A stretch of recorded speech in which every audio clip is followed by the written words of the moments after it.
تفصیل ذرا سمجھیں.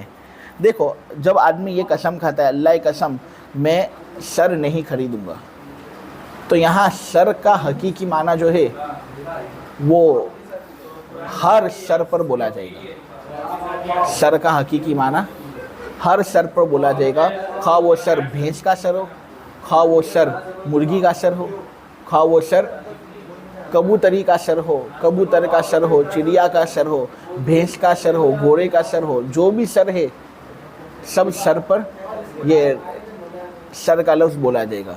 تو راس اور سر کا جو حقیقی معنی ہے وہ سب سروں پر اور سب راس پر بولا جاتا ہے. ٹھیک ہے، لیکن آدمی جب لوگوں کے سامنے یہ قسم کھائے کہ اللہ کی قسم میں راس نہیں خریدوں گا، میں سر نہیں خریدوں گا، تو اس صورت میں لوگ راس والے لفظ کا مشہور معنی سمجھتے ہیں، غیر مشہور معنی نہیں سمجھتے. راس کا مشہور والا معنی سمجھتے ہیں، غیر مشہور والا معنی نہیں سمجھتے. اور راس کا مشہور والا معنی وہ راس اور سر ہے جو ہوٹلوں میں پکائے جاتے ہیں اور جو ہوٹلوں میں بیچے جاتے ہیں. راس کا جو معنی مشہور ہے وہ سر ہے جو ہوٹلوں کے اندر پکائے جاتے ہیں، جو ہوٹلوں میں بیچے جاتے ہیں. اب میں یہ کہوں کہ ہوٹلوں کے اندر مرغی کا سر بیچا جاتا ہے، ہوٹلوں کے اندر چڑیا کے سر کو بیچا جاتا ہے، کیا ہوٹلوں کے اندر کبوتر کے سر کو بیچا جاتا ہے؟ ہوٹل کے اندر ان سروں کو بیچا نہیں جاتا. ہوٹلوں کے اندر تو گائے کے سر کو بیچا جاتا ہے، ہوٹلوں کے اندر تو بکری کے سر کو بیچا جاتا ہے، بکرے کے سر کو بیچا جاتا ہے، بھینس کے سر کو بیچا جاتا ہے. ان سروں کو ہوٹلوں کے اندر بیچا جاتا ہے. معلوم ہوا کہ راس کا جو معنی متعارف ہے نا، وہ معنی جو عرف کے اندر مشہور ہے وہ گائے کا سر، بھینس کا سر اور بکرے کا سر ہے. تو یہاں دلالت عرف موجود ہے نا کہ عرف عام کے اعتبار سے لفظ کا ایک معنی لوگوں کے مابین مشہور ہو چکا ہے. ٹھیک ہے، تو اس وجہ سے حقیقی معنی کو چھوڑ دیا جائے گا اور حقیقت کاسرہ کو ہم مراد لیں گے. لہٰذا ہوگا یہ کہ اس نے اگرچہ قسم کھائی کہ میں سر کو نہیں خریدوں گا، تو اس صورت میں اگرچہ حقیقی معنی کا تقاضا یہ ہے کہ چڑیا کے سر کو کھانے سے بھی اور خریدنے سے بھی وہ ہانس ہو جائے گا، کبوتر کے سر کو خریدنے سے بھی وہ ہانس ہو جائے گا، مرغی کے سر کو خریدنے سے بھی وہ ہانس ہو جائے گا، جس طرح گائے، بھینس، بکری کا سر خریدنے سے وہ ہانس ہوگا. حقیقی لفظ کا تقاضا تو یہی ہے، لیکن یہاں پر دلالت عرف کی وجہ سے حقیقی لفظ کے معنی کو چھوڑ دیا جائے گا اور حقیقت کاسرہ کو ہم مراد لیں گے.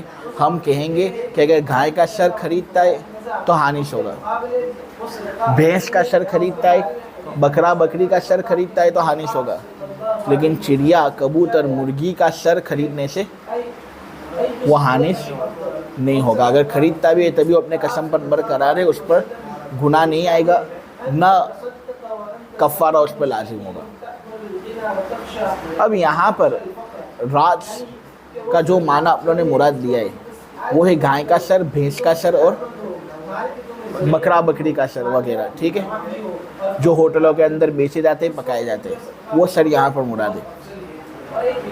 سر کے تمام افراد میں سے بعض سر کو حکم سے نکالا گیا اور بعض سر پر حکم کا ترتب ہوا نہیں، یعنی معنی عموم کو ختم کر کے معنی خاص کو پیدا کیا گیا کہ تمام سر مراد نہیں کہ جس میں چڑیا کا بھی سر آ گیا، کبوتر کا بھی سر آ گیا، بکری کا بھی سر آ گیا، بھینس کا بھی سر آ گیا.